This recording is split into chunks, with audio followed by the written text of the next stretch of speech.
Bienvenidos y bienvenidas al programa En Cuarentena. Este programa contiene spoilers. Un saludo, ¿qué tal? Bienvenidos a una nueva edición de este programa de cine que se llama En Cuarentena, y ya nos acompañan nuestros amigos en una edición bastante especial con dos películas bastante interesantes y que yo creo que van a ser del agrado de todos ustedes. Por una parte tenemos a Jesús Hernández de Cultura Manía. ¿Qué tal, Jesús? ¿Cómo Muy estamos? buenas, Héctor. Pues bien, la verdad que cada día mejor, ¿no? Una vez una vez empezamos a salir a la calle, pues nos vamos encontrando, por lo menos mentalmente, un poquito mejor. Y además se ve el sol un poquito. La verdad es que coincido contigo, no solo el sol físico, sino también el sol de poder enterrar esta maldita enfermedad, ojalá que sí, lo antes posible. También saludamos al actor Norberto Trujillo, de infinidad de cortos, pero también de la serie Hierro. ¿Qué tal? ¿Cómo estamos, Norberto? Pues muy bien, aquí desde diciembre estoy muy bien, hablando de Ya cultura. veo. Celebrando Santa Claus, que dirían en Latinoamérica. Y también un saludo muy cordial a Lucas Morales, que lo tenemos ahí conectado hoy, de la Fundación Cine Más Cómic. ¿Qué tal, Lucas? Buenos días, Héctor. Muy bien. Perfecto, todo correcto. Pues bien, vamos a empezar por Joker. Ya saben ustedes, esta película, pues producida por Warner Bros. Al amparo de los cómics y en concreto de la casa DC Comics, dirigida por Todd Phillips, publicada en noviembre del año 2019 y, bueno, protagonizada sobre todo por Joaquin Phoenix, pero también con un reparto de lujo que incluyó a Robert De Niro, Sassy Beth, Frances Conroy, como la madre de Joker, en este caso, Penny Fleck. Y bueno, y la verdad es que se trata de una película con banda sonora, por ejemplo, de Hildur Guðnadóttir, perdón, y un presupuesto de 55 millones de dólares. Por empezar por el comienzo, como siempre intentamos aquí en Cuarentena, pues dar una pequeña valoración de todos ustedes y con una nota de la película. Empezamos por Lucas, por ejemplo. ¿Qué te pareció? A mí, bueno, yo era uno de los que había pedido que esta película se comentase en Cuarentena y yo le voy a dar un 7. Me parece que es una película que va parte de una idea que ya se ha trabajado otras veces en el cine. Me imagino que lo iremos viendo a lo largo de la charla. Pero, oye, pues no hay que quitarle valor tampoco. Creo que es una buena reinvención, una película de orígenes bastante digna para para el personaje del Joker, y además que está cargada de muchísima crítica social, que también es interesante. Y sobre todo es de agradecer que se nos cuente de nuevo el origen de Batman, pero de una manera quizá un poco más crítica, que siempre lo hemos tenido como muy idealizados, ¿no? A los personajes, a los padres del murciélago de Gotham. En este caso, pues se les da también alguna que otra torta. Yo creo que también es interesante verlo desde ese punto de vista. Jesús, ¿tu punto de vista? Pues la verdad que de las mejores películas para mí de la DC de los últimos años, o si no, por no decir la mejor, para mi gusto, claro. Combina muchas cosas interesantes, ¿no? La interpretación del actor principal es espectacular. La banda sonora, la fotografía, o sea, la crítica social es brutal. Y como dice Lucas, también es una perspectiva distinta de la vida, de contar los inicios de Batman, ¿no? Y bueno, ya hablaré más, pero yo le doy un 8 a la película. Un 8. Perfecto. Tu turno, Joker, perdón, Norberto. Bueno, a mí me sorprendió mucho la película, o sea, tampoco cuando la vi me sorprendió de darme más de lo que me esperaba, porque sí es verdad que ya el tráiler ya me creó unas expectativas que luego la peli más o menos las cumplió. Sí es verdad que aquí le voy a dar mucha caña, a pesar de que me gustó bastante. Le voy a dar caña porque alguien tiene que dársela. Y, y yo me quedo entre medio de estos dos caballeros y le doy un 7,5, a pesar de toda la mierda que me echar. Vale, pues apuntado. A mí es una película que me gusta, y sobre todo por algo que, por ejemplo, ya han apuntado algunos de ustedes, por la carga social que tiene esta película. Esta película podía haberse llamado Joker y podía haberse llamado de cualquier otra forma, y podía haber sido una película fuera de lo que es el submundo o el mundo gigante de los superhéroes, y haber estado, aunque sea mínimamente, ya hablaremos de eso, basado en un cómic. Yo desde esa perspectiva es una película que disfruto mucho y que me gusta mucho. Para mí habla más de psicología, para mí habla más de los problemas que tienen personas en concreto y de la falta de cobertura social de las mismas. Para mí eso vale mucho, y como nota, y yo sí voy a ser bastante bueno con esta película, teniendo en cuenta que el otro día pusimos, en los últimos episodios de nuestro programa, pusimos al Padrino un 9,5, y eso para mí es el tope. Esta película tiene un 8 o un 8,5, pero fácil. Me parece que técnicamente está realmente bien. Me parece que el director, por ejemplo, se reinventa a sí mismo, y ya hablaremos bastante de las películas. Pero desde luego, a mí me gusta mucho ese aspecto psicológico que se le da al Joker. Me parece que tampoco atenta contra, digamos, el origen de un personaje que pocas veces hemos visto sus orígenes en el cine realmente, por lo menos en el cine, y para mí es una película muy reivindicable y que estuvo al nivel de las otras que se presentaban en los Oscars en la pasada edición. En fin, creo que he contestado, y creo que es el que le he dado mejor nota a esta película. Para mí eso, un 8,5, yo creo que es justo. Y bueno, empezamos por ti, Norberto. Vamos a empezar actoralmente. Yo sé que Bueno, siempre por lo mismo contigo.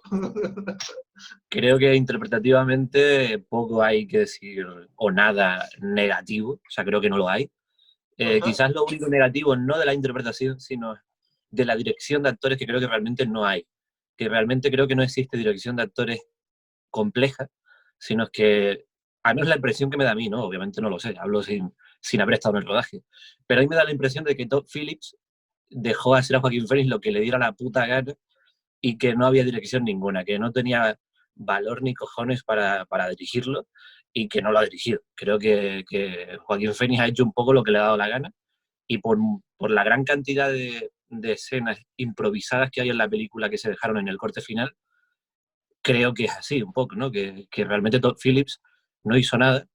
Entonces creo bueno, que actualmente la peli en general está bien, pero claro, destaca el protagonista, que se marca un papelazo brutal, a pesar de que el guión haga más aguas que el Titanic. Es que además se lo carga a la espalda, digamos, la película se la lleva a él, porque, bueno, evidentemente hay más reparto, pero el reparto está bastante más limitado de lo que parece, ¿verdad? ¿Cuál es tu punto de vista, por ejemplo, Lucas? A nivel actoral, bueno, yo no me puedo quejar.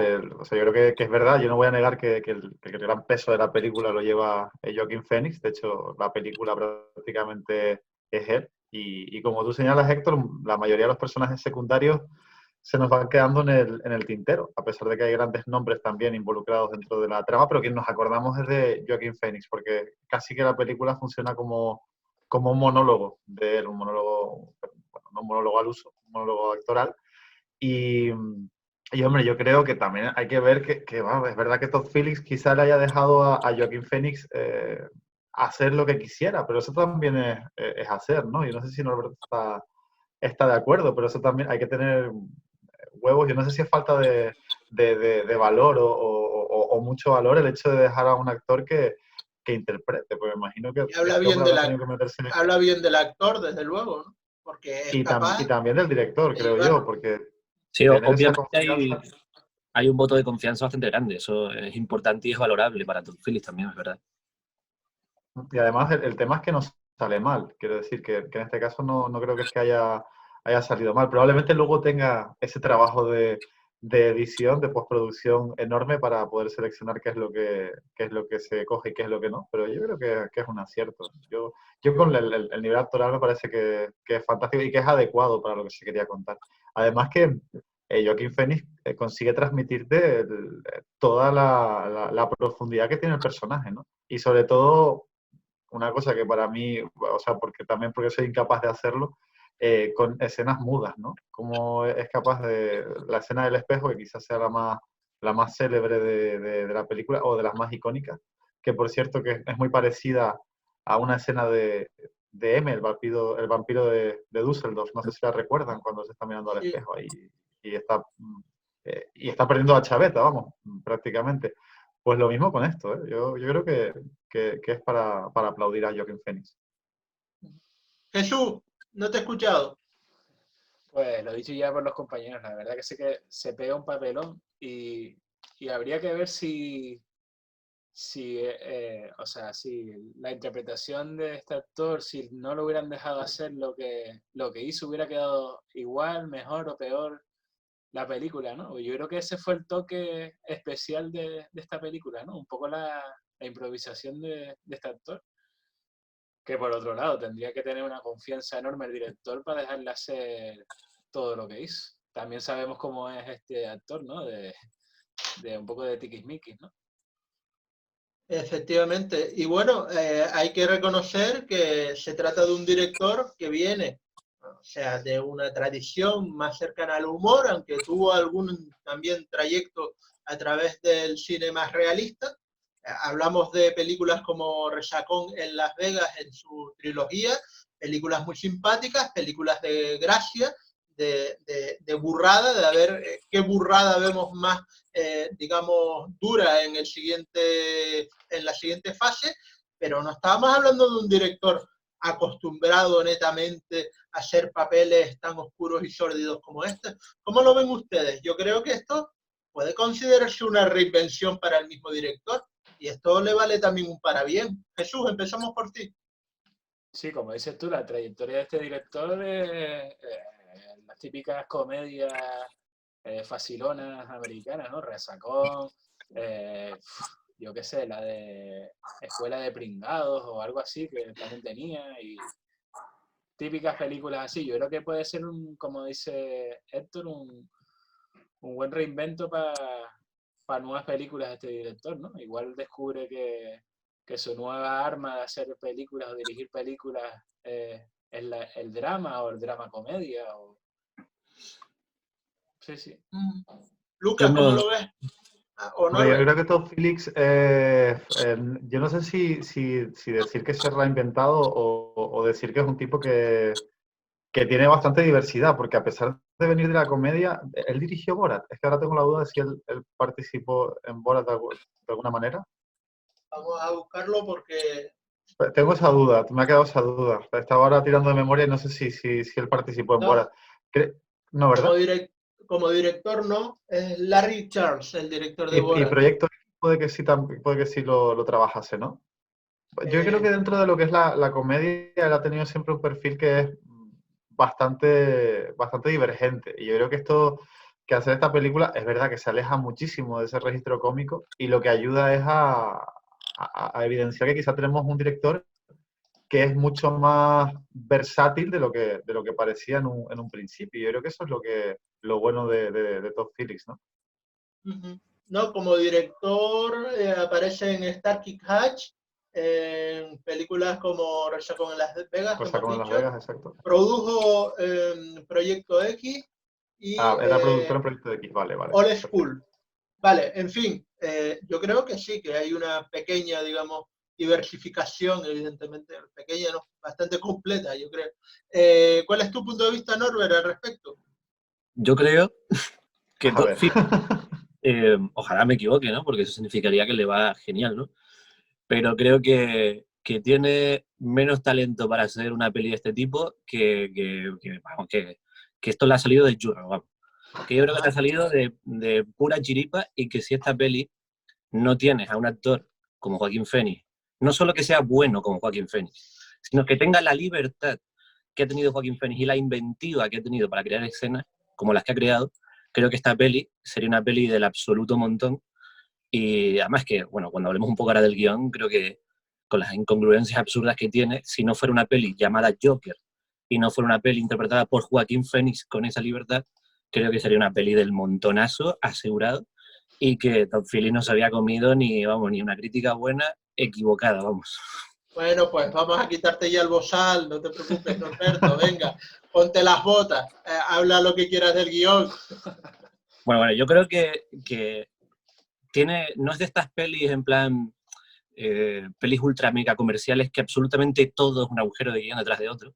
Aquí son como pequeñas cosas que se van acumulando, y a mí mientras veía la peli yo decía, hostia, me está gustando, pero a la vez me estoy dando cuenta de toda esta mierda y me está mosqueando.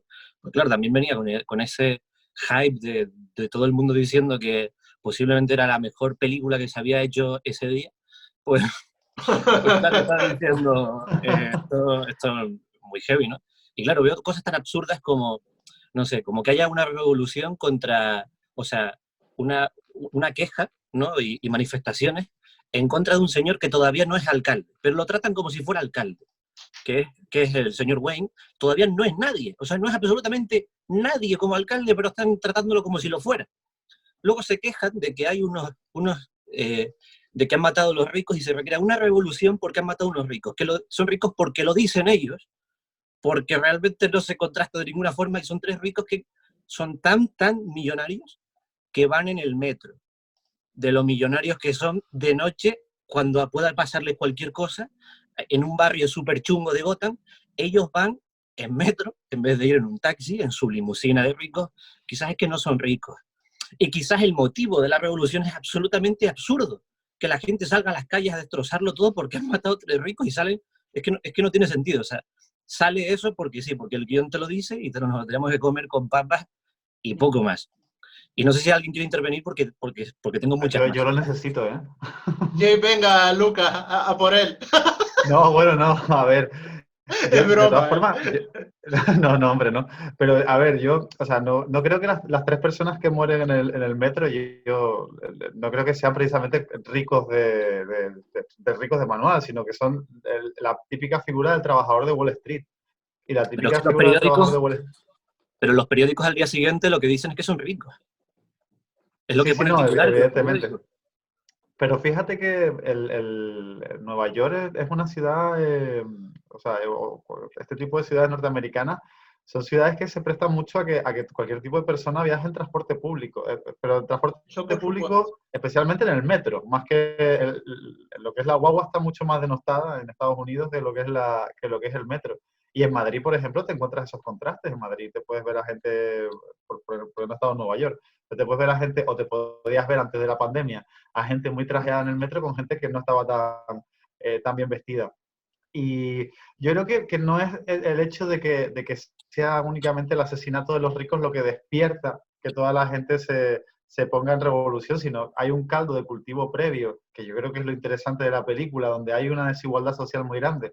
Y que el personaje del Joker, más allá de que sea el Joker de Batman, porque si en vez del Joker se llamara el payaso feliz, a mí la película me seguiría gustando igual, porque estamos viendo una persona que se ha dejado de lado por parte de los servicios sociales, porque tenemos un Estado que es liberal, y yo creo que ahora todavía es más interesante hacerle un estudio, porque estamos viendo que el sistema, pues que igual el sistema liberal no es el que más funciona cuando tenemos una crisis como la que estamos viviendo actualmente, que quizá la intervención pública es necesaria porque no todo el mundo puede tener una posición privilegiada. Entonces yo creo que la figura del Joker quizás sea como el representante de todos esos perdedores del sistema que no tienen voz a la hora de ver la película, y que a medida que va pasando la trama y que se va descubriendo determinadas cosas y cómo la solución parece nuevamente que tiene que estar en las personas más poderosas, y además se nos muestra al padre de Bruce Wayne como un tipo bastante sin escrúpulos, un tipo bastante poco humano, más deshumanizado de lo que lo habíamos visto hasta ahora. Y creo que eso es lo que genera toda esa situación final. Y por poner un símil cinematográfico, podríamos hablar de V de Vendetta. Cuando en V de Vendetta el asesinato de una niña es el que genera toda la crispación, lo que hace que realmente estalle la revolución en Reino Unido, que en la película nunca se le llama anarquismo, esa revolución, esa especie de revolución que se monta en V de Vendetta. Pero no es por el asesinato de la niña per se, es porque antes ha habido un montón de situaciones que se nos ha ido mostrando, quizá desde mi punto de vista, en Joker ha sido de una manera más acertada que en V de Vendetta, que hacen que se genere un clima de crispación social que de repente un elemento súper frágil hace que todo que todo estalle, ¿no? Y que esa paz social se vaya al traste, pero porque hay una crispación previa, ¿no? No sé si... Estoy de acuerdo más bien con Lucas, y yo quería apuntar también que Wayne no es alcalde, pero Wayne es cacique. Wayne es el estado económico, estado, entiéndeseme bien, factor económico, quería decir, de esa ciudad de Gotham. Y es verdad, la película te da bastantes pistas por las cuales los ciudadanos podrían estar hartos. O sea, hay una invasión de ratas y se deja claro. Hay que no va a ningún lado. Porque no, cuando no, se habla de sí, las ratas, sí. se habla de ratas de verdad, se habla de ratas de verdad literales, Sí, sí. que nunca tienen importancia en la película. En ningún momento se nombra ahí como si fuera algo importante. Sí, y luego nunca más. Norberto, sí. Es un factor. Es un factor para decir lo malo que está. Que tú le leas, que tú personalmente le leas una simbología con que las ratas somos las personas,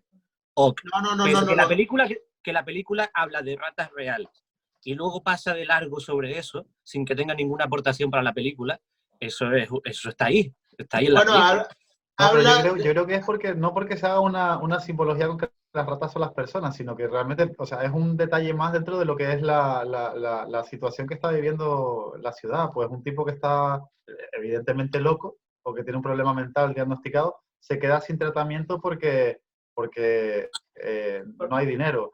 Y se queda ahí, quiero decir, esa trama. Y después lo de las ratas es un añadido. Yo creo que no es una cosa, no es un elemento trascendental que afecte a la trama, evidentemente, ahí estoy de acuerdo contigo, Norberto, pero sí que es un detalle más para decir, joder, mira lo mal que estamos aquí, o sea, que tenemos una plaga de ratas porque no tenemos servicio público de limpieza. Efectivamente. Ese es uno de los factores, pero yo quería añadir más sobre los ricos o los millonarios en el metro. A ver, son yuppies en el metro, realmente. La figura de yuppie es estas personas que trabajan en Wall Street o que son, digamos, dados a los negocios. Y es verdad que a lo mejor en los medios de comunicación el día siguiente se hace una extrapolación, se hace, pues no es la primera vez que pasa una cosa y se pone el adjetivo incorrecto en los medios y así se queda para la historia. O sea, pero es que el adjetivo incorrecto en los medios no existe, porque Gotham no existe. Se los ha puesto a alguien que lo ha escrito en un guión. Y lo ha decidido un director que se pusiera. Por lo tanto, alguien ha es tenido una figura estilística en todos los casos. Pero alguien ha tenido la intención desde la dirección y desde guión previamente y aprobado por producción luego, que se ponga la palabra rico. No existen unos medios reales, por lo tanto han tenido la intención, Norberto, de que los medios contribuyan a la demagogia que después desencadena la revolución. Yo lo de lo que veo, no de la lectura. Sí, yo también veo esa lectura. De todas formas, no he escuchado a Jesús al respecto. Yo en resumidas cuentas, oye, escuchándoles a ustedes, yo creo que al final lo que está ahí, o sea, a lo mejor el guión en algún momento hace agua de que no verifica bien una cosa con otra, pero vamos, yo creo que es una crítica social, ¿no? Pero al fin y al cabo lo que la gente, esa revolución, ¿no? Esa chispa que salió de la sociedad, ¿no? En la película, fue de ver a un tío normal, ¿no? A un tío humilde, a un tío trabajador, como ellos, que se, pues, estalló de esa forma y dieron el reflejo de que siguiendo sus pasos, pues podían cambiar su ciudad y su forma de vivir, ¿no? O sea, un estallido social en toda regla por verse identificado como una persona humilde como ellos, ¿no? Yo creo que... Sí, bueno, en realidad nadie sabe ni quién es él, ni si es humilde o no es humilde. Solo saben que había un tío disfrazado de payaso. Nada más, nadie sabe quién era. Entonces, realmente, comenzar una revolución cuando perfectamente, porque nadie lo sabe, perfectamente, el que va vestido de payaso podía haber sido rico también, podía haber sido un yuppie también, que venía de una fiesta de disfraces ese día. O sea, se saca de contexto porque nadie sabe quién es este payaso, nadie sabe quién es, ni a qué se dedica realmente. Empiezan a investigar y da la casualidad, porque te lo asegura el guión, porque si no, no tampoco lo sabríamos, porque obviamente no vamos a estar 47 horas de investigación, da la casualidad que llegan muy pronto al sitio donde pues mira, hay gente que se disfraza de payasos y que podría ser él. Empiezan a investigar y al final resulta que es. Podría haber sido cualquier otro sitio o podría haber sido, como acabo de decir, una fiesta de disfraces que había esa noche. Nadie sabe si ese tío que va vestido de payaso es rico, es pobre o no, o es el dueño del tren. Es que nadie lo sabe. Pero Eso mira, no lo sabemos y eso no es lo curioso justifican. porque al final te habla de la importancia de los símbolos, sobre todo cuando una sociedad está muy al límite. Y también es la parte peligrosa. Si nos vamos a Muy la buena. Alemania nazi, por ejemplo, claro, la gente abrazó el nacionalsocialismo, sobre todo bajo el símbolo de la esvástica, porque además se le habían contado que todos los personajes que formaban parte de la cúpula del partido nazi eran de una determinada manera. Hitler, pues, por ejemplo, se jactaba de decir que él vivía, no sé con cuánto dinero, con muy poquito dinero a la semana, que vivía en un piso muy humilde y que era una persona trabajadora, cuando, oye, todos sabemos que su familia pues tenía recursos y venía, y todo aquello era una charada política. Yo creo que más que un agujero de guión se responde y da que pensar, ¿no? A la facilidad que tenemos para, en momentos de necesidad, abrazarnos a símbolos y hacerlos nuestros y pensar que son elementos de los que podemos ver. Y el payaso al final no deja de ser un símbolo para para la gente más oprimida de Gotham. O sea, para la gente que era en Gotham la peli, ¿no? Si transcurría en Gotham. Sí, uno, Lucas, a veces abraza banderas sin saber verdaderamente los colores de la bandera. Y eso es otra de las cosas de las que se habla. No sé si he Sí. estado atinado, No, digamos, y con sobre todo este cuando las ideas paralelismo. son mucho, y eso es una cosa, es una máxima de política, ¿no? Sobre todo cuanto más ambiguas sean las ideas, cuando más vacíos sean los significantes, hablamos de libertad, de este tipo y lo estamos viendo estos días, Cierto, ¿eh? Este cierto. tipo de palabras, la gente al final los asocia a lo que a ellos les parece. Entonces, cuando tenemos una gran masa social que está pasándolo mal y de repente, pues, 3 personas que los medios de comunicación califican como ricos son asesinadas, pues hay un montón de gente que se siente identificado con ello porque realmente hay un odio social y una crispación social. Y si nos vamos a casos reales, en este caso no hay símbolos de por medio, pero no sé si recuerdan la revuelta de Los Ángeles, ¿no? Aquella famosa revuelta de Los Ángeles, creo que fue en los años 90, si no me equivoco, cuando había una crispación social tan grande que muchísima población afroamericana salió a la calle y también hispana salió a la calle literalmente a matar gente y se formaron barricadas en las calles y hubo un estado casi que de emergencia en la ciudad, ¿no? Y a veces estas cosas ocurren cuando menos nos lo esperamos, porque también, volviendo un poco a la pandemia, yo creo que esto nos ha demostrado que nosotros nos imaginábamos el apocalipsis más cercano, cuando se cae una civilización, algo más como Mad Max o como a una película de zombies que vemos a gente corriendo, edificios ardiendo, y realmente lo que ocurre es que todo va más lento, ¿no? O sea, Es más normal de lo que parece, ¿verdad? O y, sea, es, y nos vamos casi que aclimatando porque nuestra intrahistoria continúa adelante cuando pasan todos estos procesos. Y yo creo que quizá lo que hace esta película y que lo hace bien es mostrarnos la caída o el comienzo de una revolución desde una parte de una intrahistoria. Pero a ver, pues también tengo que decir que estoy de acuerdo con Norberto, que quizá esta película también se le ha puesto mucho más valor por ser del Joker. No por otra cosa.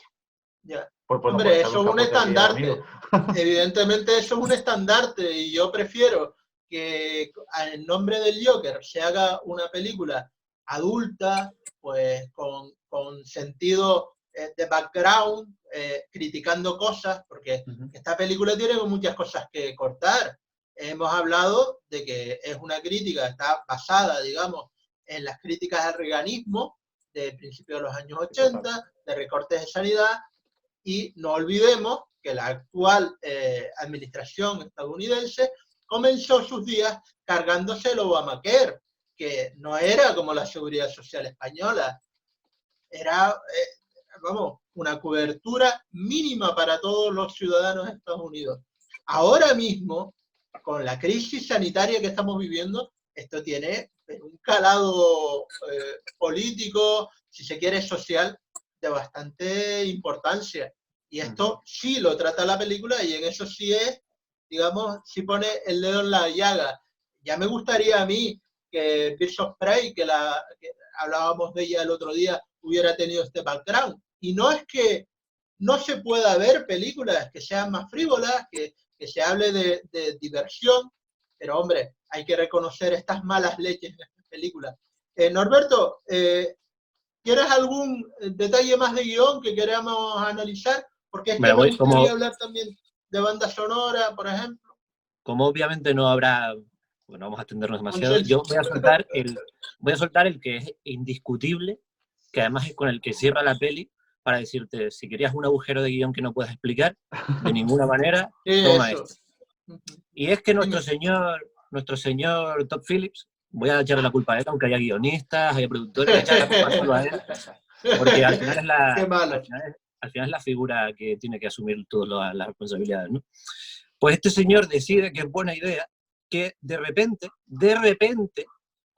todo Gotham sepa quién es el Joker cuando todavía no lo han visto en la tele, y que por un deus ex máquina de guión, una ambulancia choca justo con el coche de policía donde está el Joker, que ya ellos saben, toda Gotham sabe quién es el Joker, porque toda Gotham estaba en ese momento en la calle viendo el programa y todo el mundo sabe quién es. Es absolutamente absurdo eso que ocurre, y es como la peli, independientemente de los guiones más ligeros que ya dije antes, que eran como cosas ligeritas que van ocurriendo una detrás de otra, ¿no? Solo que yo pues me las tomo un poco más en serio, pero son cosas ligeras, ¿no? Pero son pasables, has ido construyendo una peli guay y te la cargas en el último momento con una cosa espectacular, por supuesto, pero absolutamente ridícula. Que la única explicación para salvar a Todd Phillips de esta mierda de secuencia es pensar que cuando se le ve en el psiquiátrico, pues que todo esto lo ha soñado. Es la única explicación que le podría dar, y me parecería un puto insulto, ¿no? Que me digas que esto es un sueño de vecina, ¿no? Pero bueno, teniendo en cuenta que Todd Phillips, unos 15 o 20 minutos antes, nos ha llamado estúpidos a todos, poniéndonos unos flashbacks para explicarnos que la chica no es su novia, como si no lo hubiésemos sabido todos y cada uno de los espectadores que estábamos en la sala de cine, él nos llama inútiles, y como nos llama inútiles, porque dice, a ver, estos retrasados no lo van a entender, y como son subnormales y no lo van a entender, voy a explicárselo. Y nos lo explican no con un plano, sino con 40, porque ya con abrir la puerta, que por cierto, allí no, pues las puertas están todas abiertas por lo que ves, con abrir la puerta y que ella se sorprenda y vea, que vemos por su cara y por su diálogo, vemos que claramente no tiene ningún tipo de relación con él, pues Todd Phillips dice, a lo mejor con esto no se entiende, voy a explicárselo, jodidos inútiles, y entonces nos lo explica. Así que bueno, no me sorprendería que fuera un sueño. Yo te compro... sueño de resina, al final todo es un sueño de resina. Tus percepciones del guión, estas te las compro. Tu percepción del final también te la compro, quiero decir, pero es que para mí la película ya estaba saldada. Para mí ya hablaba de lo que tenía que hablar. Y es más, te digo, o sea, al final todo es un sueño. Bueno, es una opción. La película pone una pequeña mueca a esto de que todo es un sueño, y es que lo busqué específicamente. En el minuto 7, con 10 segundos, pone que él está en Observation Room, en Arkham. Y bueno, es una especie de guiño a que el final sea abierto, a que la gente se coma la cabeza con eso, pero yo insisto en que la película ya estaba saldada, que ya para mí había hablado de lo que tenía que hablar. Y yo he asistido en todas las películas de superhéroes a tantos saltos de fe, a tantos, cosas que se les llama guión, pero son emborronamientos en papel, y no se salva ni el señor Christopher Nolan de esto que estoy diciendo. Aquí ha habido para dar y para tomar. Que para mí, hacer este último salto de fe y decir, bueno, pues la gente se enteró por la radio, porque lo estaban diciendo todos los medios. Esto fue viral, pero viral al estilo años 80, de gente mirándolo en los escaparates, porque aparece con las mismas ropas, con la misma... Pero vamos, que si tú quieres decir que no ha habido conexión, no lo puede ver porque va en una ambulancia, no lo puede ver. Va conduciendo a 200.000 kilómetros por hora una ambulancia y no creo que pudieras verlo a esos Ha 8.000 podido- kilómetros y decir, en ese coche de policía va el No Joker. tiene por qué, y nadie ha dicho que vayan a salvarlo. A lo mejor les entró en la revolución y le dieron un cañonazo a ese coche porque tenían que dárselo. Y es más, yo he empezado diciendo que te lo compro, que ya la película está saldada en ese momento y que ya ha hablado de lo que yo quería que hablara. Y es del problema sanitario, sobre todo. ¿Cómo lo ves? Oye, ahora que nos Claro. acercamos al final, yo quería abrir una última veda que va a quedar sin respuesta, pero así le pico un A poco ver, a Norberto. ver. Oye, ¿cuánto tiempo ¿A tenemos? ustedes esta película les podría funcionar como película de origen del Joker de Nolan? Eso es muy buena pregunta. A mí, por Hombre, ejemplo, como historia sí, pero por el físico vemos que obviamente uno es más viejo que el otro, no puede funcionar, ¿no? Exacto, sí. Pero sí que es verdad que como historia puede funcionar. Sí. lo compro. Lo compro. Lo veo Aunque a mí me bien. gusta Igualmente, mucho... como Peores cosas concepto. hemos aceptado. A mí lo que me gusta es Peores cosas la- hemos aceptado. a mí Además, la teoría esta que se ha hecho mucho del de Heath Ledger, de que realmente por la forma de hablar y de actuar, que posiblemente fuera un militar, a mí también me gusta mucho esa teoría de que realmente el Joker de Heath Ledger fuera previamente un militar. bueno, Qué guay, no lo había no se ha escuchado, pero dicho, tiene pinta. no se ha dicho de dónde viene este personaje tampoco. O sea, se puede pensar que este hombre sirvió en la Marina. ¿Por qué no? O sea, esto no lo sabemos. Sabemos una parte de su vida. De todas formas, queda muy poco tiempo. La verdad que el melón es interesantísimo. A mí me parece que esta película se queda coja en el debate porque hay tantas cosas de las que hablar. No hemos hablado de banda sonora, que Que son es buenísima.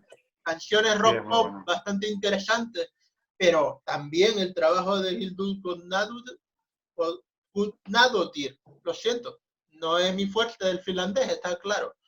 Y la verdad es que es bastante interesante. También ganó un León de Oro en Venecia y el Oscar a Joaquin Phoenix, que Norberto mismo ha reconocido, a que lo diga así, que es merecido porque desde luego la película...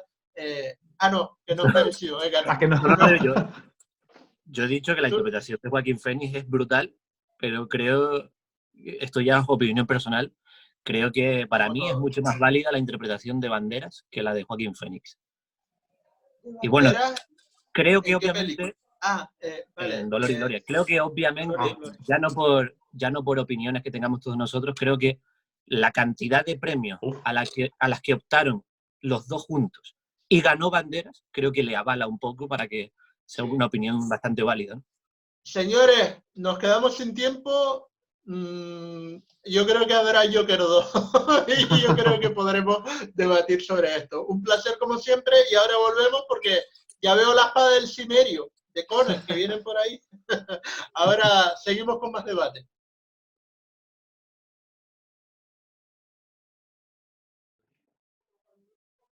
Y continuamos, esto es Conan el Bárbaro, en cuarentena, dedicado a esta película del año 1982, dirigida por John Milius y producida por Dino De Laurentiis. Fue publicada el 14 de mayo de 1982, y eso quiere decir que esta niña ya tiene 38 años, que se dice pronto. Lo primero que digo siempre, por favor, pequeña semblanza de la película. Actoralmente estuvo protagonizada por Arnold Schwarzenegger, también está ahí James Earl Jones, Max von Sydow, la parte española, que es muy curiosa, de un Jorge Sanz bastante pequeñito, con Nadiuska también, y la belleza de Sandal Berman, esta heroína llamada Valeria en la película, ¿no? Banda sonora gigante de Basil Poleudori, y Milius se forjó en el cine con películas como Apocalipsis Now, siendo guionista. Y esto quiere decir que también en Conan el Bárbaro fue el guionista, con la conexión que tuvo con Oliver Stone, que bueno, también tendría una carrera importante como director. Análisis de cada uno de ustedes y nota. Como siempre digo, vamos a empezar ahora por Jesús Hernández de Cultura Manía. ¿Qué te pareció, Jesús? Vamos a ver, a mí es un género que no me hace mucha gracia ver en el cine. Arnold Schwarzenegger me resultó aburrido, me resultó que apenas tenía diálogo, no me gustó, así de simple. Prefiero al Arnold Schwarzenegger que muchos critican, al fantasioso, al de la acción fácil, ¿no? Lo dicho, a mí me parece una buena peli porque tiene muchos elementos buenos de la época, ¿no? Para esa época y tal. Pero le pongo un 7. ¿Tu punto de verlo, Norberto? A mí esta peli me encanta porque es de esos clásicos, ¿no? Que además, viéndola ahora otra vez, que la vi en DVD porque pensé que tenía el Blu-ray, pero no lo encontré. Y viéndola en DVD, no me parece tampoco ni que haya envejecido mal ni nada. O sea, me parece que está muy, muy bien. Y bueno, ya debatiremos más porque sí que estoy de acuerdo con algunas cosas que dice Jesús. Pero ya ahora entraremos en ese debate. Yo le daría... Es que no sé, es que depende del momento de mi vida, lo puedo valorar entre un 7 y un 8, pero de ahí no baja. Ajá. ¿Y tu punto de vista? Te falta a ti, Lucas. Bueno, yo le daría un 7 también a la película. Yo creo que es una buena película y sobre todo es una buena adaptación, ¿no? del cómic a la gran pantalla. Yo creo que eso también merece comentarlo. De hecho, se han hecho... Jason Momoa, si no me equivoco, hizo una adaptación nueva de Conan que era terrorífica, la más reciente que se ha hecho. Y yo creo que la de Schwarzenegger pues ha sido la mejor. Entonces, y después sobre todo hay una cosa curiosa de la película y es toda la herencia visual que ha dejado en muchísimos cines de este tipo e incluso videojuegos y otras historias que tienen que ver con bárbaros o con ambientación así como en mundos medio nórdicos, ¿no? Entonces yo creo que eso también le da valor por ejemplo, Skyrim, no sé si conocen el videojuego, es un videojuego que bebe muchísimo de Conan. De hecho, cuando la estaba revisionando, hacía muchísimo tiempo que no la veía. Y los escenarios, sobre todo los que aparecen al final, ¿no? En aquel templo en el que se produce la última batalla de la película, es que son calcados. O sea, Skyrim los calcó muchas cosas de las que salen plano por plano. Incluso los escenarios, muchos de ellos de Madrid, que aparecen en la película, están reproducidos, parece que al milímetro, ¿no? Y esto es una constante en muchísimos cines de este tipo y en muchísimas creaciones que tienen que ver por esta línea. Hombre, yo creo que una película del 81 con Arnold Schwarzenegger como protagonista, con todas las limitaciones que tiene, haya dejado una herencia tan grande, oye, pues es también curioso, ¿no? Sí, estoy de acuerdo y además yo lo confieso, no puedo ser objetivo con esta película. No puedo ser objetivo porque es que de las 4 o 5 películas que yo rompí físicamente un VHS de verla tantas veces fue Conan el Bárbaro, una de ellas. También puedo hablar de otras como La Princesa Prometida, como Terminator 1. Yo rompí ese VHS con mi hermano Sergio y la veíamos sencillamente de serie. Nosotros llegábamos del colegio y era la película que había en casa y la teníamos que ver. Y a mí me parece que es tan deliciosa, tiene un tempo lento por donde no pasa gran cosa, pero que está muy bien tratado cinematográficamente y para mí mi nota, pues evidentemente, puedo pensar que se trata de, ¿cómo se llama? Un guilty pleasure, ¿no? Pero yo sí, le daría un 7,5, un 7,5 sin ningún problema. A mí es una película que evidentemente tiene sus problemas, evidentemente no todo es oro lo que reluce y en algunos momentos pues se supone que tiene más filosofía de la que tiene realmente. ¿Para qué para qué engañarnos, verdad? Pero desde cierto punto de vista a mí es una película, ya te digo, matarratos. Es imposible que la pongan en la tele y que yo no me quede en el minuto que vaya a ver las escenas que mi tiempo me permita, y si puedo la vería completa desde que la pille, la veo, porque ya te digo, es una especie de delito doloso del que no soy culpable. Además, me encanta verla cuando puedo. Tengo incluso alguna versión en Blu-ray, hay que decirlo, porque la conseguí bastante barata Y como decía Norberto, creo que no le ha pesado tanto el paso del tiempo, que hay cosas de la misma época, y yo diría incluso de la misma compañía y del mismo productor, que ha envejecido bastante peor. Y hablaremos de las secuelas, que eso es algo que querría hablar. Actualmente, el señor Arnold Schwarzenegger, el señor James Earl Jones, Max von Sydow, Sandal Bergman, ¿cómo lo ven ustedes? Norberto, tú sabes que este es tu momento. Bueno, a ver, interpretativamente no Un podemos decir referente, gran ¿no? cosa. Norberto Schwarzenegger en la actuación. Si Un conoceremos a referente. Arnold Schwarzenegger de protagonista, obviamente no podemos decir muchas cosas buenas actualmente. Que lo curioso de Schwarzenegger es que cuando empezó, que esto le pasa a muchísimos actores cuando empiezan, que cuando empiezan el primer papel que hacen, importante, nadie sabe si lo está haciendo adrede o es porque tiene limitaciones.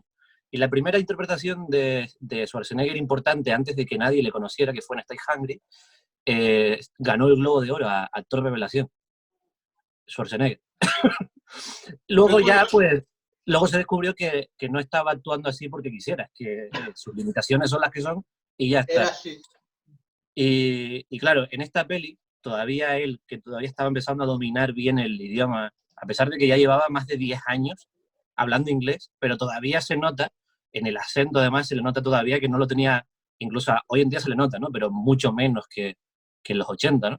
Claro. Y yo entiendo que tuviera poco diálogo, porque sí es verdad que aunque sea bastante fiel al cómic, en el cómic sí que habla más Conan, porque también no vas a tener ahí un montón de cómics en los que un personaje no habla, porque podría llegar a ser, aunque hay ejemplos buenos, ¿no? Pero podría llegar a ser un poco cansino, ¿no? Pero sí es verdad que entiendo que no hablase, una, por el acento de Arnold, y dos, porque realmente el personaje es como que está, lo han tratado como un animal y aparte de que está muy encerrado en sí mismo, es como que tampoco a lo mejor domina del todo el idioma el personaje, ya ni siquiera Arnold, ¿no? Y de hecho es curioso que la única escena de toda la peli en la que tiene un diálogo extenso fue una escena eliminada que ahora sí que la tenemos nosotros en el montaje, que no sé si les ha pasado, si la han visto estos días, que llega un momento que hay una escena que está en inglés. En inglés, efectivamente. Es una escena de un palique que se mete él y es la que está eliminada. O sea, creo que era totalmente además intencionado que él hablase poco, al menos en el montaje, fue más intencionado que hablase poco y Conan fuera pues más una bestia que otra cosa, ¿no? Porque al final también encaja más en la motivación de venganza que tiene, ¿no? Quiere vengarse. Quería añadir lo que dice Norberto, porque además viene a colación que curiosamente John Milius le dio clases de inglés y de oratoria, digamos, o de forma de expresarse en inglés con respecto a mejorar a Arnold Schwarzenegger para la película. Me parece una anécdota interesante, porque a saber cuántos directores dicen, pues ahora a este hombre que es extranjero le voy a dar clases para ver si mejora. Evidentemente, al ser Milius guionista, pues evidentemente pues, trataba la gramática inglesa, ¿no? En las primeras películas de Arnold, en prácticamente todas, tiene muy poco diálogo. Y en la primera de todas, que fue la de Hércules en Nueva York, está doblado, porque no se le entendía nada y está doblado. De hecho, no se le entendía nada hasta el punto de que su apellido en los créditos no es Schwarzenegger, se llama Arnold Strong, Arnold Fuerte. O sea, imagínate que ni el apellido sabían cómo era. Total. En fin, corramos un estúpido velo, como se dice, porque desde luego recordando precisamente Hércules en Nueva York, pues hay ciertas anécdotas de mi infancia también. Lucas Morales, ¿qué te parece? La parte actoral, hombre, yo lo voy a resumir muy breve, la parte actoral y reivindicando que Conan me parece una película de aventuras muy disfrutable y por eso entiendo que la consumieses una y otra vez de niño, Héctor. Pero yo creo que lo mejor en el apartado actoral es que Constantino Romero dobla a Arnold Schwarzenegger en castellano. Yo creo que ahí, con eso ya lo tenemos todo resumido. Suficiente, ¿verdad? Sí, no hay mucho más que decir. Yo creo que eso es lo mejor del apartado actoral. Tenemos, por ejemplo, a Max von Sydow, tenemos a James Earl Jones. No son actores con poco nombre, ni mucho menos, ¿eh? Y yo creo que hacen los papeles bien. Lo que pasa que yo creo que, no sé si están todos de acuerdo que esta película no es precisamente una película donde el apartado actoral sea el que haya hecho que sea un clásico del cine. Creo que es más el diseño de producción, la banda sonora y que está bien ambientado todo, que realmente es lo más importante. Ambientado, como ya había dicho Lucas, por ejemplo, en Madrid, en Cuenca, Almería y Segovia. De hecho, el pueblo cimerio, que aparece al comienzo, ¿no? Cuando matan al padre de Conan y matan también al alter ego de Nadiuska, la madre de Conan, evidentemente, está grabado en una localidad llamada Balsaín, de Segovia.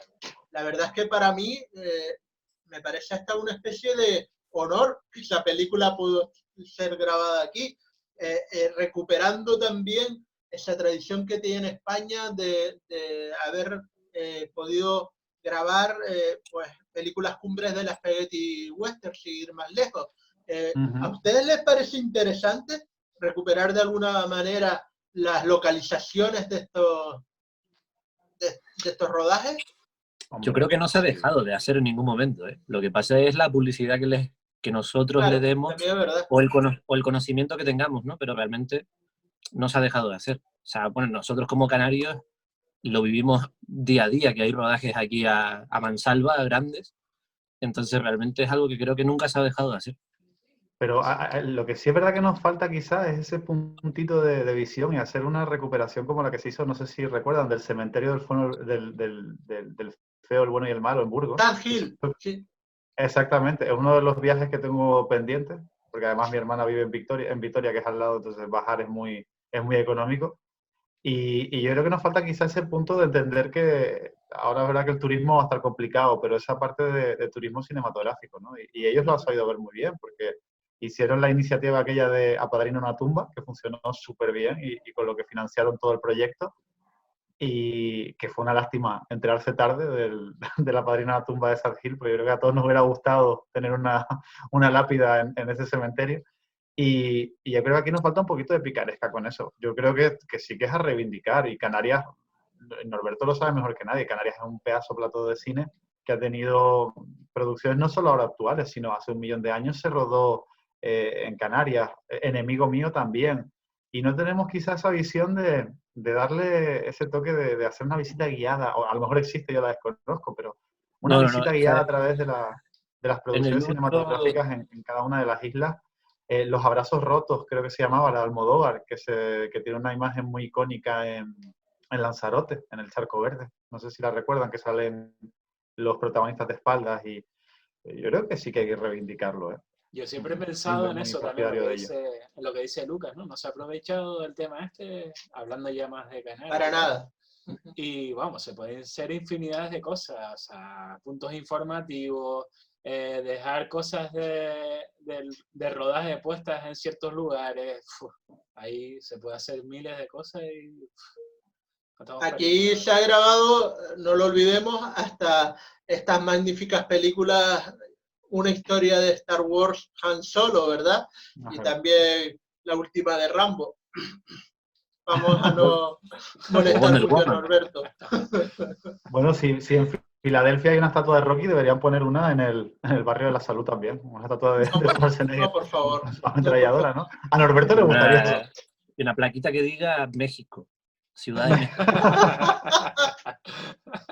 Está muy bien. Y bueno, la verdad, retomando, digamos, la espada de Conan el Bárbaro, desde luego hay cada momento de guión que yo no sé si a ustedes les parece magnífico, como a mí.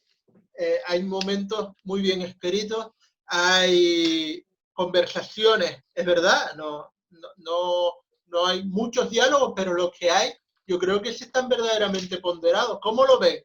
¿Los diálogos son tan brillantes como parecen o excesivamente grandilocuentes pueden llamarse también? Yo creo que son más grandilocuentes, que lo que pasa es que se han quedado en la memoria y que de todos nosotros. Porque son maravillosos, ¿no? Porque al final yo viéndola, hacía años que no la veía, y viéndola ayer, había diálogos que los estaba diciendo mentalmente al mismo tiempo que sucedían en la peli, de lo que se me han quedado grabados, ¿no?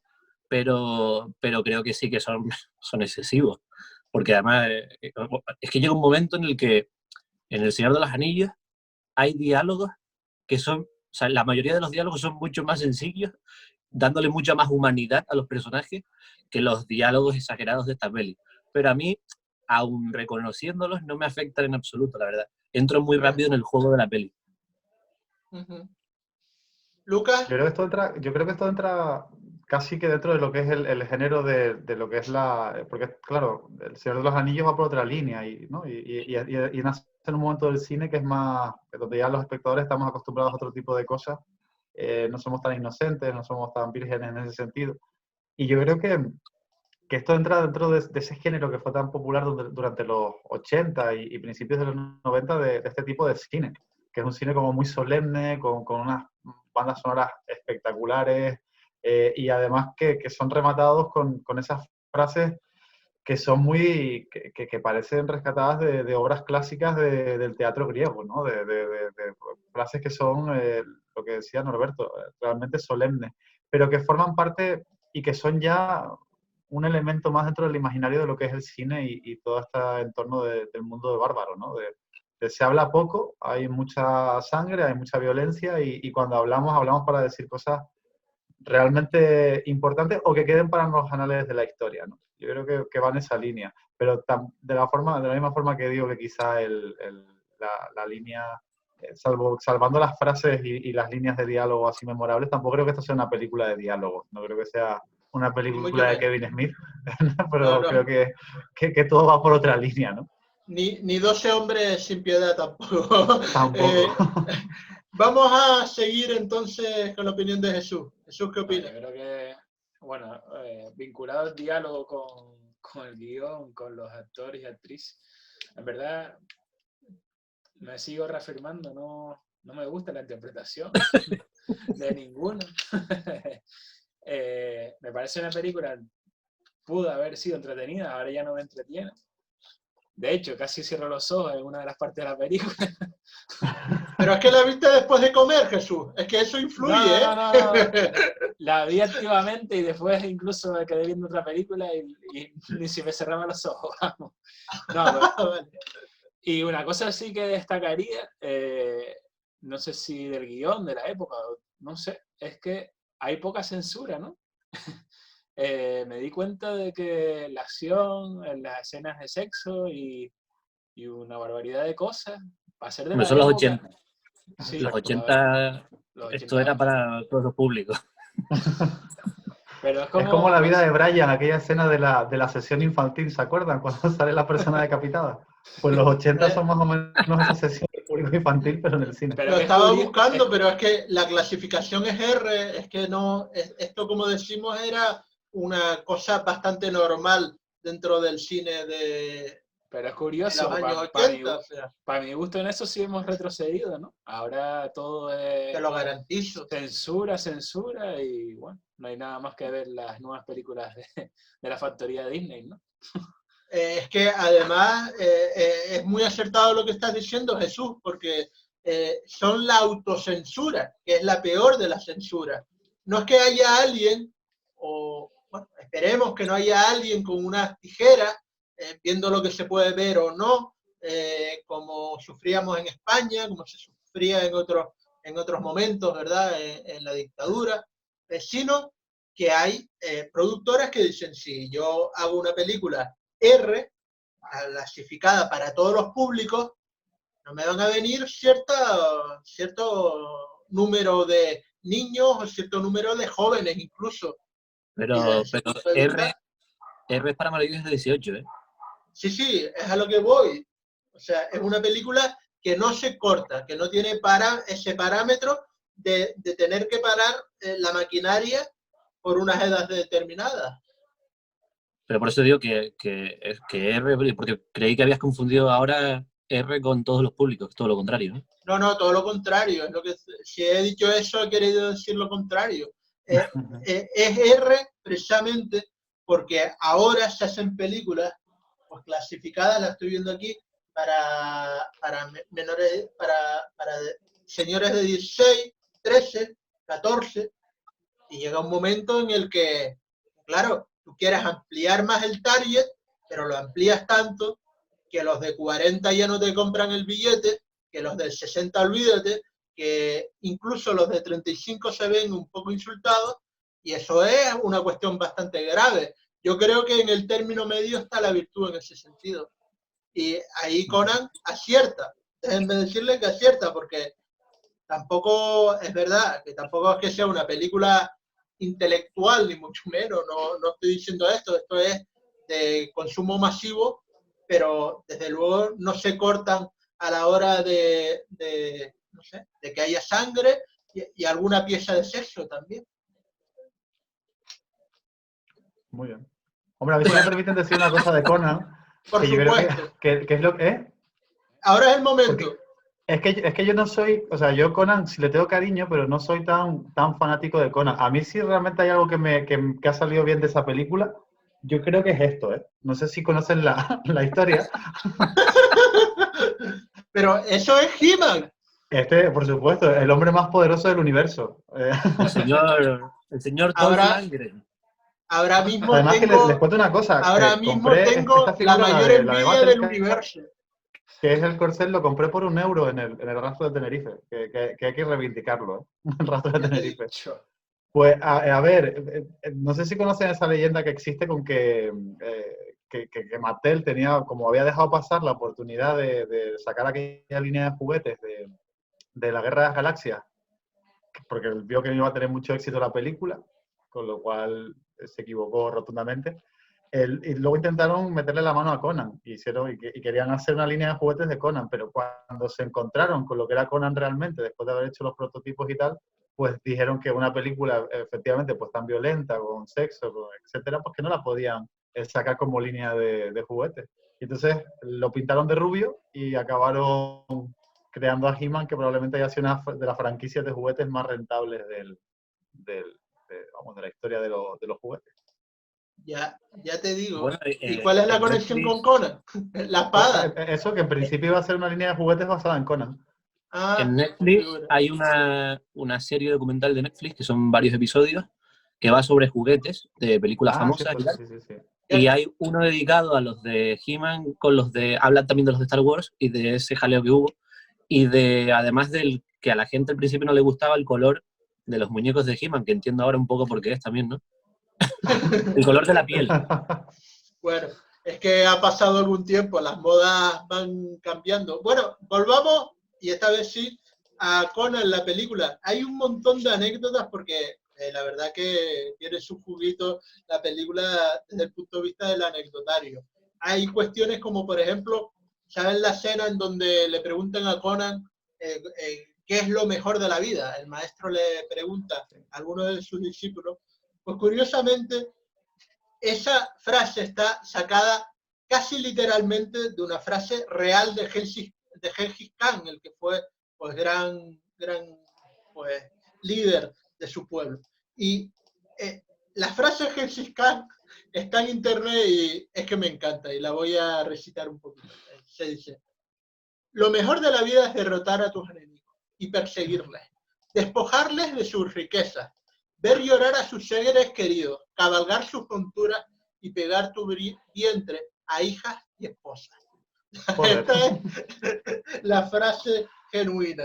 Y también hay algunas anécdotas, como por ejemplo que ahí el infractor, para algunos, Arnold Schwarzenegger, en esta película, al contrario de otras muchas que haría más tarde, no tuvo doblaje, porque es que sencilla y llanamente no encontraba doblaje, perdón, no tenía stuntman, no tenía hombre de acción, y tuvo que hacerlas todas las escenas de acción de la película. Y era porque no había especialistas tan altos como él, y se tuvo que encargar de todo. Claro, en esos momentos no tenía, digamos, el prestigio como para exigir un especialista determinado. También hay un interesante incidente con los perros, ya saben ustedes, cuando él se cae en ese hueco, encuentra esa espada y tal.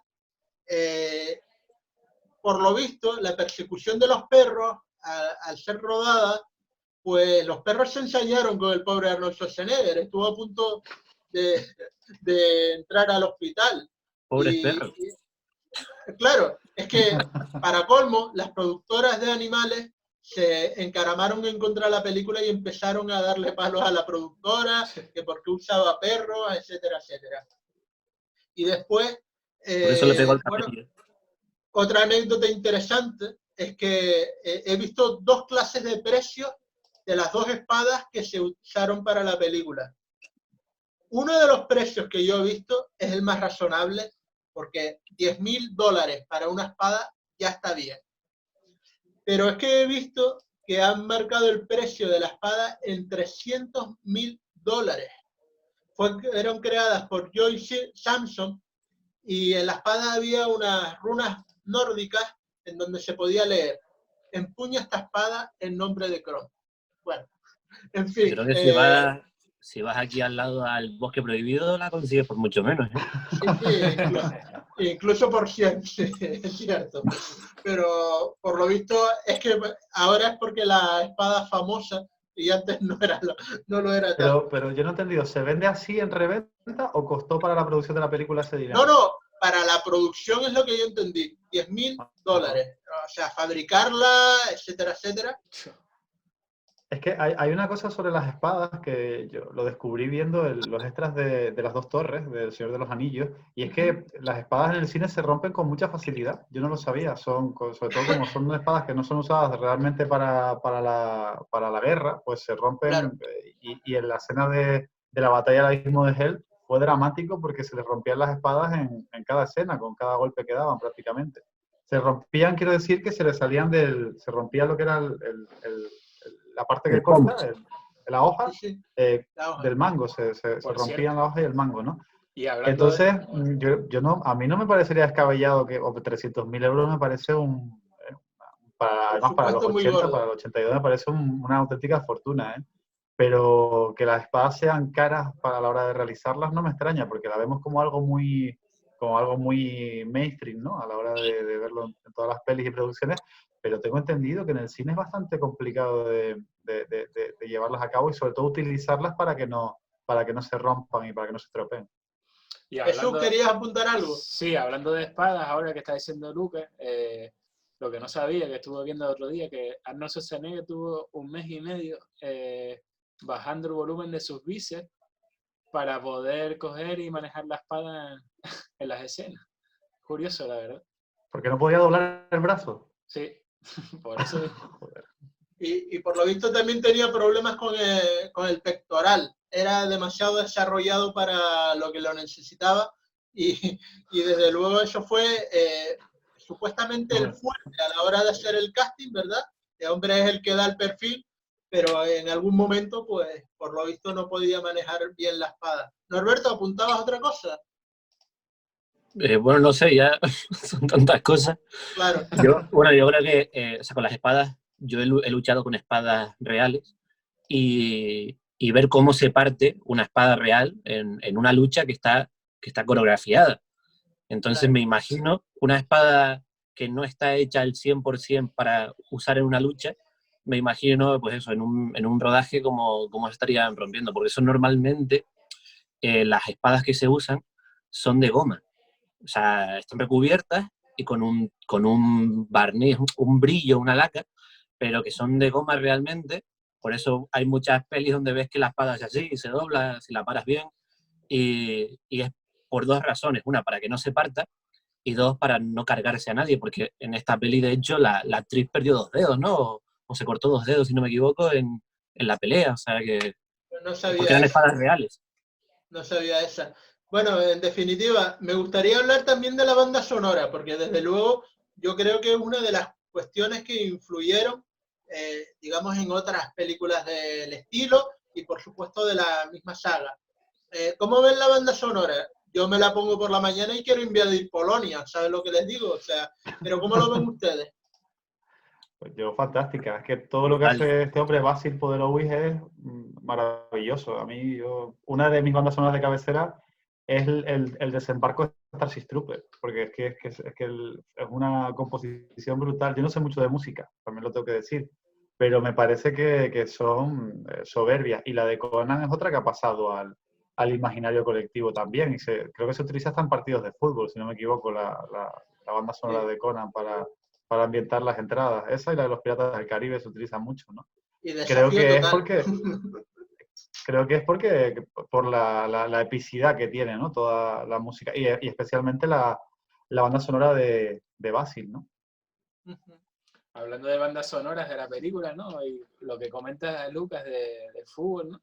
Pues parte de la banda se usó para la mítica entrada de la publicidad de fútbol de la época de Canal Plus. No sé si todos Sí, recuerdan eso, pues de ahí viene. efectivamente. Es que se usaban las dos, Desafío Total y esta. Una Pero es para que la publicidad y otra para la realmente, intro del programa. realmente Que la que se usa es Desafío la de Total Desafío también es de Total, ¿eh? Basil, ¿no? Si no me equivoco. Es que realmente la que se usa es la de Desafío Total. Lo que pasa es que se parece muchísimo a esta, pero es la de Desafío Total, ¿eh? La que se usa Ajá, en el Canal vale. Plus. Si Pues estuviera sí, Víctor aquí, lo habría clavado ya al momento, que es súper... lo tiene sabes todo esto en la seguro, cabeza, ¿no? pero es la de Desafío Total. Ajá. Y ojo, hay que decir que es de Jerry Goldsmith, Desafío Total, no es de la Ah, ok. misma persona, pero desde luego sí tiene Es que son muy una parecidas. semejanza. Otra cosa, Conan y después las películas que fueron al rebufo de Conan, porque es que además la palabra rebufo yo creo que le viene al cabo. ¿Creen que estaba al nivel otras películas como Conan el Destructor, el intento que se hizo y sobre todo la Bueno, última que ha sido protagonizada por Momoa? Es que hay hay... una muy olvidada, que no sé si la conocen, que es La Guerrera Roja, que es como una especie de adaptación Sí, de Red Sonja, donde también aparece Arnold Schwarzenegger. Nunca se le dice que es Conan, creo, pero no, evidentemente está haciendo de Conan. se llama Calidor en esa peli. ¿Cómo se llama? Calidor. no Cálido. tenían dinerito, Porque, no, es que, a costaba ver, mucho. realmente, a ver, Red Sonja es un personaje del universo de Conan. De hecho, en España, como somos unos machistas de mierda, la peli se llamó El Guerrero Rojo, cuando el Es título cierto, hace sí, sí, es referencia verdad. a ella. Pero bueno, en España, pues somos así de mierdas. Entonces, ¿qué pasa? Que esto en principio se había escrito un guión para Conan, para la tercera parte de Conan. Pero al final, realmente lo había leído, pero no recuerdo por qué fue, se decidió que lo que se hiciera fuera una adaptación de Red Sonja en vez de la tercera parte de Conan, que sería ya el King Conan, ¿no?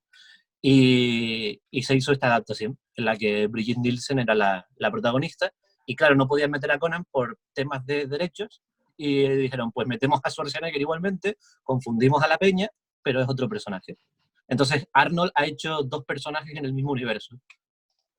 Pero eran bastante más flojas estas dos películas, a pesar de que, bueno, en su época, Conan el Destructor, que es el nombre de la segunda película, también fue seguida por los fans. Vamos a dejarlo ahí. A lo mejor se supone que hizo, no, se supone no, es cierto, hizo bastante menos dinero, pero ¿cómo lo ven ustedes? ¿A ustedes les gusta también esta serie o ha quedado absolutamente descafeinada?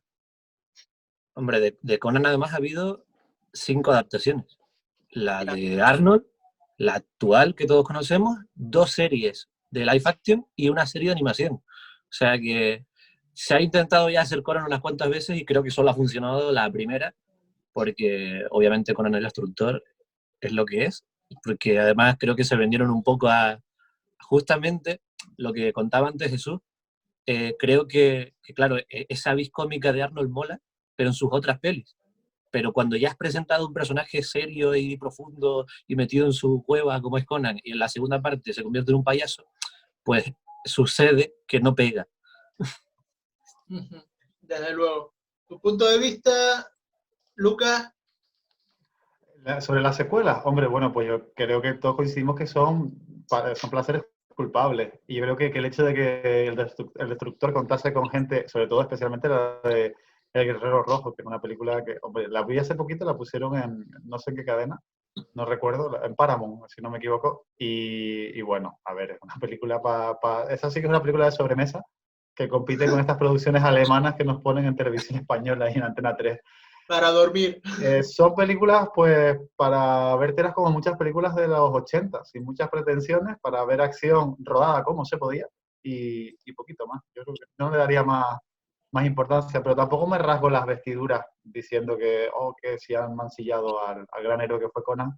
Pero Conan para mí es una película que está bien, pero no me marcó generacionalmente. Entonces, bueno, Ya. tengo cariño, me gusta verla. Es una película importante, creo, en la historia del cine. Por eso que he comentado al principio, pero poquito más. Y lo que pero sí es verdad que de pequeño me gustaba mucho la serie de dibujos que comenta Norberto, que salía un fénix y unos personajes. El Conan el Aventurero se llamaba. Me gustaba muchísimo esa serie. Sí, cierto, cierto. Bueno, pues aquí lo dejamos porque es que se nos acaba el timing preparado para este debate. Muchísimas gracias, señores, por haber acudido a la llamada de En Cuarentena y hasta la próxima edición. Bueno, Muy bien, muchas gracias. Chao. bueno. Hasta luego.